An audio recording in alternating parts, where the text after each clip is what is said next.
Welcome to Youth Talk Now. We are excited about Youth Talk Now. Youth Talk Now is a television program that is focused on building our today's youth and preparing them for greatness using one of many tools that are used on a day-to-day basis, which our world is introduced to, which we cannot live by. So we will be discussing various topics handpicked by our youth and youth leaders to help motivate, activate, cultivate, build, encourage, and nurture any hidden abilities in them that have been laying dormant. Each youth will have an opportunity to share their views and experiences on a variety of topics, ask questions, and respond to other views as well. Our goal is to bring youth and youth leaders on board to Youth Talk Now to be a part of an exciting show. Our recordings they are once a month, and you can view them every Friday at 4 p.m. throughout Chapel Hill, Carrboro, and Durham, North Carolina. But today, our topic of discussion is words from the wise. As you see, we have various age groups on the show today. We live in a society today that we are suffering, and our youth needs help. Me personally, what I believe is that's what our world is lacking. Words from our wise that the world has kind of shut up or just put to the side. But I strongly believe the wisdom that my grandparents put in me, it still lives in me today. And so this is why we have decided, we came up with this name from some wonderful community leaders called Words from the Wise. We have, again, various youth on our show today. And if you can please introduce yourselves. Okay, my name is Desmond. I'm 15 years old, and I go to the School for Career Studies. Oh, wonderful. My name is Taquan, and I'm 12, and I go to Rogers Hare Middle School. Wonderful. And I'm Kaisha Clark. I'm 16, and I go to Carrboro High. And we thank you, youth, so much for taking your time to join us today. We know that we're going to have a wonderful time. Well, we actually have our words from the wise that we're excited to hear from today. We have seated on my left, Rose Ogu. And if you can tell us a little bit about yourself, Rose Ogu. Well, I'm retired right now, and I have one daughter, and I am a local person from Chapel Hill. Wonderful, wonderful. I'm Al McShirley. I'm a civil rights lawyer. I've had 7 children and 7 grandchildren. Wow. And I've been active in the civil rights movement for 52 years. Wow. Thank you so much for taking out the time to join the show with us today, Mr. Al McShirley. I'm excited. I'm Jewel Francis, and I've been a resident of Chapel Hill, North Carolina for over 60 years. I'm retired also. So we're sitting with some retired folks today, but we are just excited that they have decided to join us today. So we have questions, various questions that our youth have for our elders today. And so we'll start out with Kaisha. What questions would you have for one of our elders today? Mrs. Jewel, how was it like growing up in Chapel Hill? Well, when I was young, in elementary school, Chapel Hill was called a village. Then when I became a teenager, it became a town. I guess today it's a city because of the population growth. I enjoyed the activities that we had at school. We could live in our houses with doors unlocked. Wow. We didn't have to lock our doors in that day. And also, I was one of the first people to see a black and white television. Wow. Okay. And what words would you give us young folks here? Oh, thank you. Okay. First of all, I suggest to the young people to follow the golden rule. Do unto others as you would have them do unto you. Okay? There's another saying, you reap what you sow. Another one says, obedience is better than sacrifice. As a teenager, I asked these questions, so maybe some of you have asked this question. Why was I born? What is the reason for my being? What we need to know is that the word in Psalms 100, verse 3, it says, what? Know ye not, know ye not that the Lord, he is God? It is he that hath made us, and not we ourselves. We are his people and the sheep of his pasture. That's a scripture we should keep in mind. We are here for a reason. Now, when we get older, after you finish high school, a lot of times you just want to set goals for yourself. We do. After high school, some people go to college. Some people go to a training school to learn a skill. Some go into the military. Ultimately, they have a career. Right. They marry, and then they have a family. Okay. But what I'd like the young people to know also, set a goal for the afterlife. Okay? What I mean, I think everybody wants to go to heaven, because we know it's a beautiful, wonderful place, we've always heard. Okay? Well, God loves us, and he knows your heart. He knows your heart. So, John 3:16 says, for God so loved the world that he gave his only begotten Son, that whosoever believeth in him should not perish, but have everlasting life. For God sent not his Son into the world to condemn the world, but that the world through him might be saved. So, what I suggest is to pray. When you pray, that's talking to God. When you read the Bible, it's one of the ways God talks to us, okay? And then we seek to please God. And I suggest one more thing. Please begin your reading, when you read the Bible, to read Proverbs, because it's a book of wisdom, and you will find a lot of things in there. Say, oh, I see. You will really be able to identify. Thank you. Wonderful. That's Wonderful. good. That's good. Wonderful. That is good. You know, that's interesting because do you guys leave your doors unlocked? No. No? Can you tell me why? Who can tell me why? Why? Take one. Because these days, there's a lot of criminals in the world. Yeah, They could break into your house, so you have to keep your family safe. that's right. I mean, it's interesting because we've lost that. The world has lost that. What about you, Rozo-Goo? We used to sleep with the doors open Oh. because we lived in the country. We didn't really have to lock it, but when we did start locking the door and closing the door, is to keep the snakes out, but not to keep the thieves out. Because we would go to bed with the doors wide open when we up in the bed sleep. Things have changed. They have. What about you, Mr. McSharley? Well, I actually leave my door open. You still do? Yeah. My Okay. mother taught me that if somebody came to your house, at night, and they probably needed help. Oh, okay. Or they were lost. And or they could get something. in. Yeah. Well, I know whose house to go to if I need to get in. But I have come to think it the same way you do. What you think about that, Kaisha? Well, what people leaving their doors unlocked? Yes. I feel like that's completely foreign to me because every night before I go to bed, I gotta make sure all the doors are locked before I go upstairs and go to bed, so no one's like breaking in. Because we had like our car stolen like a couple years back. Oh, my goodness. So it was, Yeah. man, It's amazing the generations that we grew up in. It's just that we've lost that trust. It's not even there anymore. And so, did someone have a question for Miss Rozo-Goo? Yes. My question for Ms. Rose is, what are the major principles to live by in life? Yes.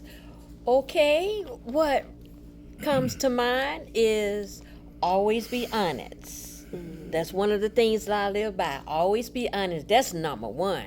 And then keep the commandments, the 10 commandments. And I know you remember the 10 commandments, like don't kill and steal and don't commit adultery, stuff like that. So we want to always remember to eat healthy and wise, because as you get older, your body starts breaking down if you don't take care of yourself. So we got to take care of ourselves. We want to exercise regularly and be motivated to spend time in the Word, the Bible. I like to say a 30-30 principle. Read the Bible at least 30 minutes a day. And don't just read it, try to understand it too. Read it 30 minutes a day for at least for next 30 days or each month. And a long time ago, when I was a young girl coming up, they used to say, an apple a day keeps the dentist away. Now my thing is, a scripture a day keeps the enemy away. Because see, you want to get that word on down in the inside of you. So when your back is against the wall, you can reflect on some of the things that you learn, some of the scriptures that you learn, and try to get along with people. Try to get along with people. Thank you. And don't get married too soon. Don't rush into marriage. You're not thinking about getting married, are you?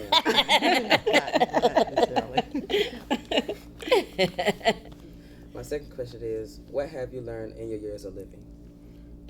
Well, I'm almost 66 years old now, and over the years I have learned that not get in debt, because everything now is like a microwave generation. We want it and we want it now.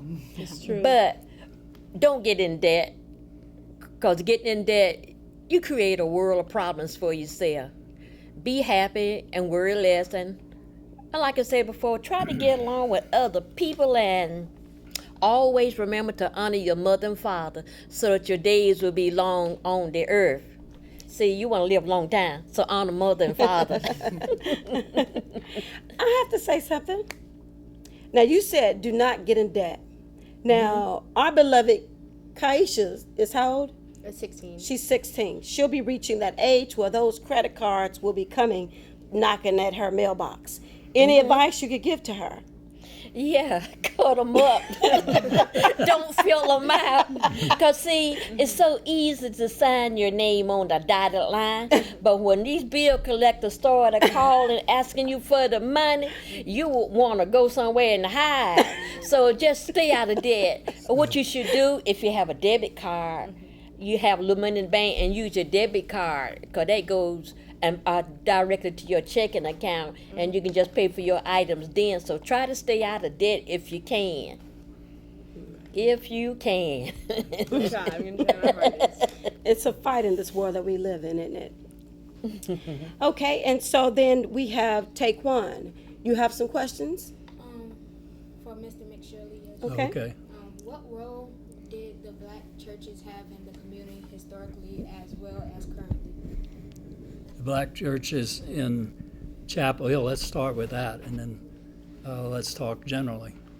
So in Chapel Hill, you can barely see the African American community. What they did was, when all the black people lived in what we now call North Side, Midway, and down Merritt Mill Road and back down in there. That was all, if you think about it without thinking of the Chapel Hill and Carborough, it used to be called the black section of the town.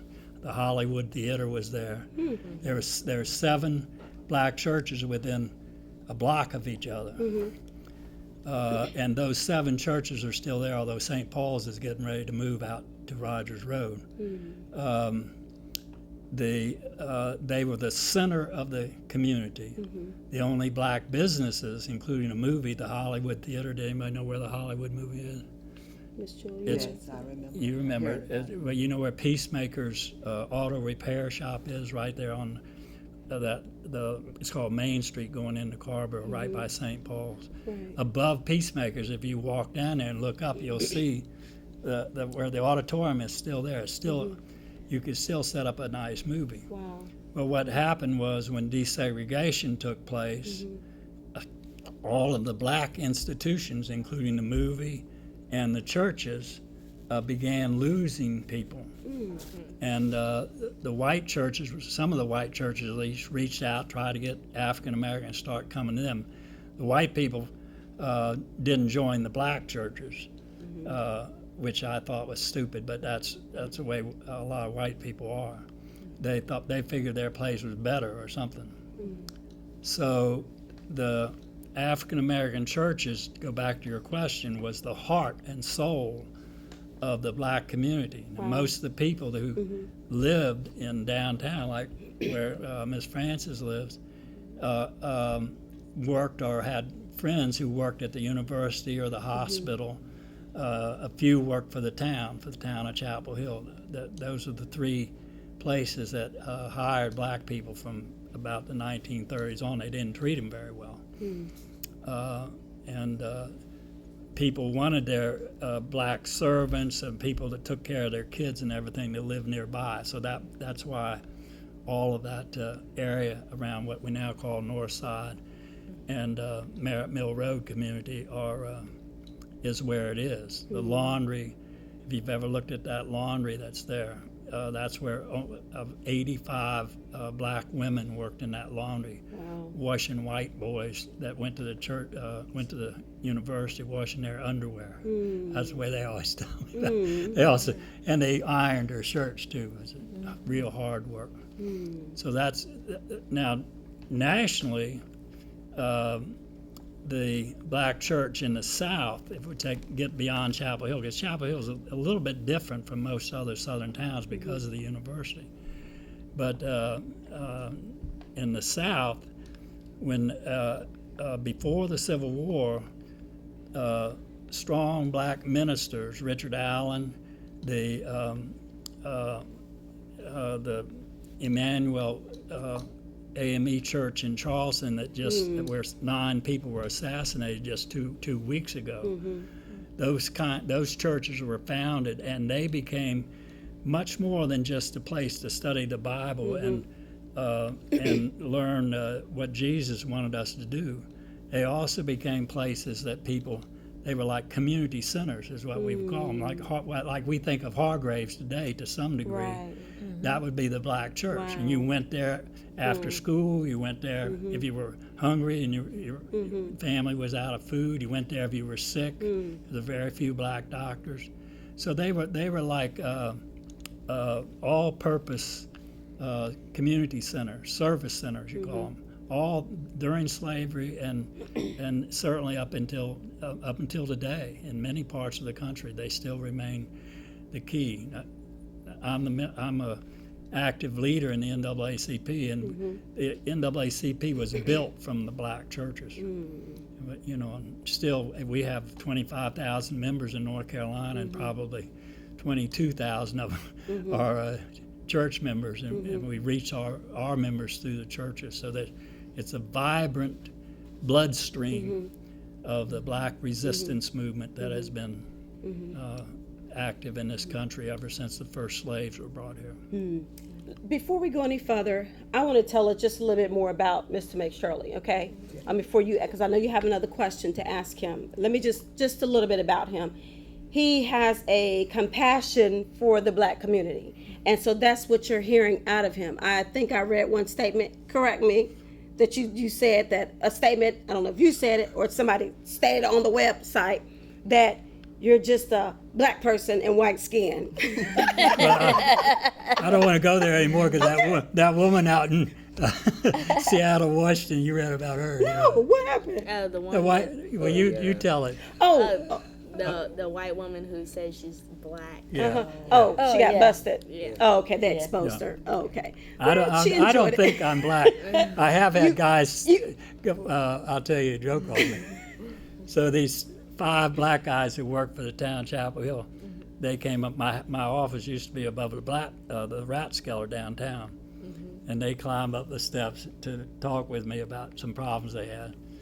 And when they're walking down the steps, one of them says, "That guy thinks he's black." And the other guy said, "Yeah, he does, but don't tell him he's not."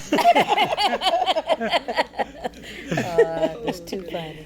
But we really appreciate what let me just, so that for our young viewers and those that are viewing, and maybe some have never heard of you before or seen you before. So I'm just going to read a little bit of his bio. He has dedicated half of a century to fighting civil rights and more just society. After joining the civil rights movement in 1961, working in North Virginia, CORE, and SNCC in DC. SNCC.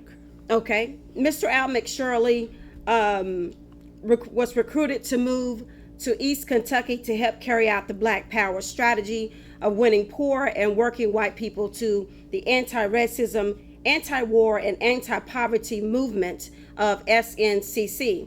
In 1967, He was arrested illegally in many cases because of his fighting, I thought it was illegal. standing up for righteousness' sake. In Pike County, Kentucky, for trying to repair the breaches of racism. In 1968, they narrowly escaped, him and some other, another person that he was with, they narrowly escaped death when assassins threw 8 sticks of dynamite, stuff we see on TV, at their mountain cabin bedroom window. And in 1969, they were arrested again for contempt of Congress after they refused to turn over the names of hundreds of Southern movement organizers. He received his law degree from North Carolina Central University, where he passed the bar in 1988. Is that correct? Mm-hmm. Okay. Over 27 years, he has helped hundreds of workers challenge and win their employment discrimination cases. In addition to his private civil rights practice, Al also serves as chair of North Carolina NAACP Legal Redress Committee and currently serves as communication chair of the state conference as well as legal redress chair of the Chapel Hill